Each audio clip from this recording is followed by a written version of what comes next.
Welcome to Fuzz's Top Tips with Carole Nash, a series of videos designed to help you use your classic car more successfully, safely and pleasurably.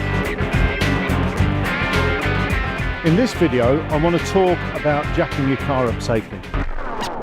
Now, what I will say is, if you're jacking your car up or intending to jack your car up because you've suffered a puncture on the side of the road or on the motorway, then don't. Call out the breakdown.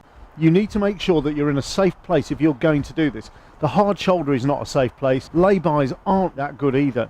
If that's happened and you're with Carole Nash Insurance, then you've got inclusive breakdown cover. Here we've got this little Mazda sitting on a bit of a slope. Now what I've done, because the slope comes down this way, I've positioned the car sideways. Now quite a lot of driveways have a slope to them. Firstly, what I'm going to do, piece of wood, real life situation, get that underneath the back of the rear tyre there. Not a little bit, just get that and wedge it in there. So now I'm going to put the handbrake on because we're jacking it up at the front.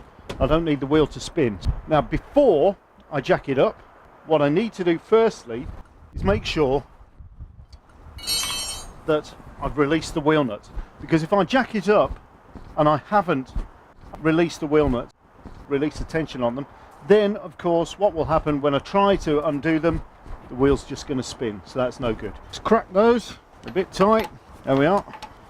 See, I'd have never have done that if I'd have left the wheel nuts tight when I jacked the car up. I'm using the jack that came with the car, so it's a scissor jack and they're notoriously easy to unbalance. So this actually fits in onto the sill here, and what you'll notice is there's a little point here where the sill's just that little bit thicker. Put that through there and then just jack it up. Now here I have one of the most important bits of equipment that you can have.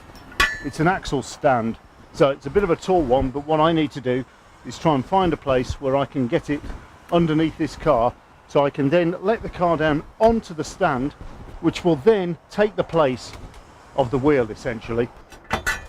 Okay, so I'm going to put that there, just lower it down just slightly. I'm leaving the jack in there. It's gone up a bit higher than I'd like, but I know that the stand's under there. So we can now proceed to take the wheel off or do whatever it is that we need to do. That is how to jack your car up safely. Thanks for watching Fuzzy's Top Tips with Carole Nash.